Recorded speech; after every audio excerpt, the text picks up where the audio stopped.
If you ever wonder why your toddler suddenly melts down over the smallest thing, like the wrong spoon or you opening the banana the wrong way, you're definitely not imagining things, and you're also not alone. It's not bad behavior, and it's certainly not bad parenting. I have a PhD in emotional and behavioral research, and I'm also a mom and in the thick of this with you. In this video, I want to talk you through what's actually going on in their little brains and what helps calm big emotions faster. Because calmer kids usually start with understanding, not with control. Section 1. Why small things feel huge to toddlers. And no, it's not just because they're tiny. Let's start with a question every parent asks at some point. How can something so small cause such a massive reaction? The answer is not that your child is being dramatic, manipulative, or trying to push your buttons. It's brain development. Toddlers live almost entirely in the emotional part of the brain, the limbic system. This part of the brain is responsible for feelings, impulses, and survival responses. The part of the brain that helps with logic, perspective, impulsive control, and emotional regulation, the prefrontal cortex, is still under construction. And I don't mean still developing a little, I mean massively under construction. I mean it won't be reliably online until your child is in their mid-20s. When your toddler melts down over the wrong spoon, you opening the banana in the wrong way, or the fact that their sock feels wrong, what is happening is not a choice. Their brain is experiencing a surge of emotion with no built-in braking system. To them, the problem isn't small. It feels huge because their brain can't yet scale the way that ours can. They can't think, oh, this is inconvenient. Their brain is thinking, oh my God, something is wrong and I don't know how to fix it. So remember, when the reaction is bigger than the problem, it's a brain issue, not a behavior issue. Section 2. Why logic fails during meltdowns. This is where most of us get stuck because we're trying to use the tools that work for our adult brains. We explain, we reason, we use logic. We say things like, it's not a big deal, you're okay, you can't cry over this. And when that doesn't work, we get frustrated, sometimes because it feels like our child is refusing to listen. But during a meltdown, our child physically cannot access logic. When big emotions hit, the emotional brain floods the system. Stress hormones rise. The body moves to flight, fight, or freeze. And when that happens, the thinking brain essentially goes offline. So when we talk, explain, or lecture in the middle of a meltdown, these words don't land, they just bounce off.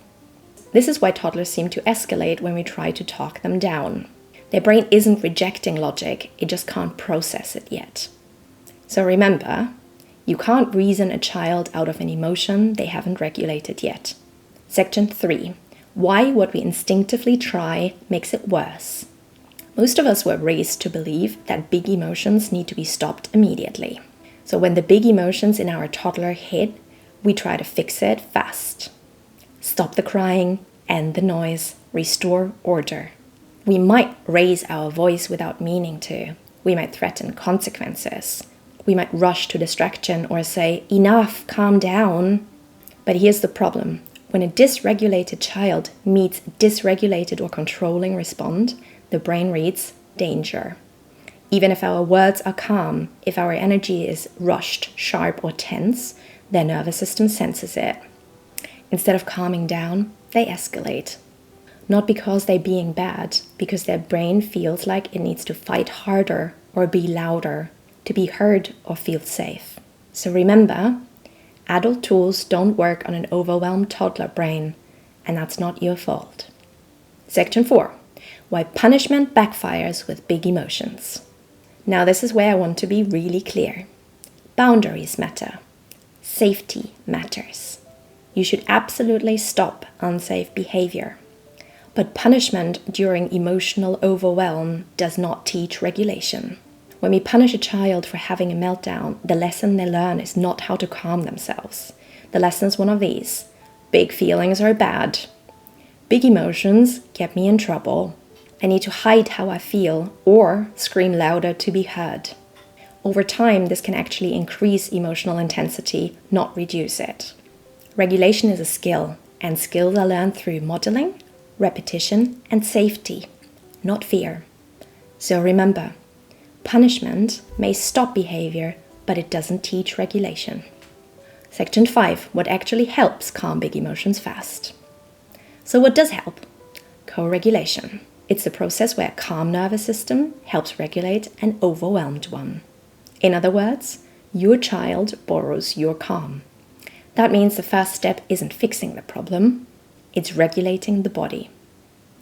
Lower your voice. Slow your movements. Get down on their level. Breathe slower than they are. Sometimes that means saying very little. Sometimes that just means being close and no talking.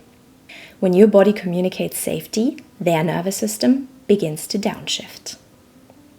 Only after that happens, logic can come back online. So remember, our calm nervous system is the tool, not your words.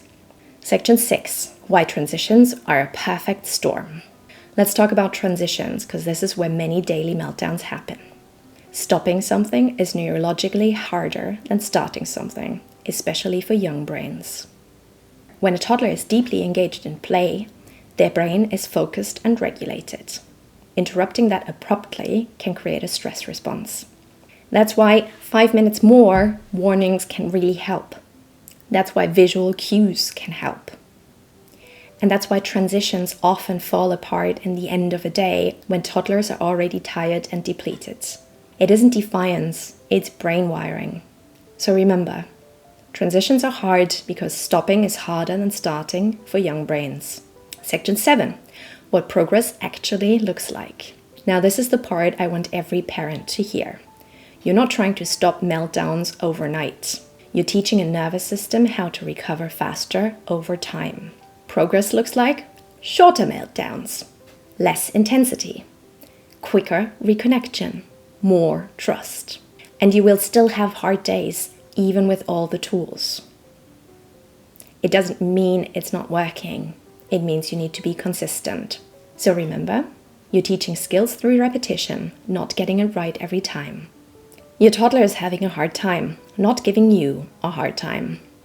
They have a small brain that is still learning to exist in a big and overwhelming world. And they don't need you to be perfect, but they need you to stay connected when the feelings feel hard. Because calm kids don't come from control, they grow from understanding.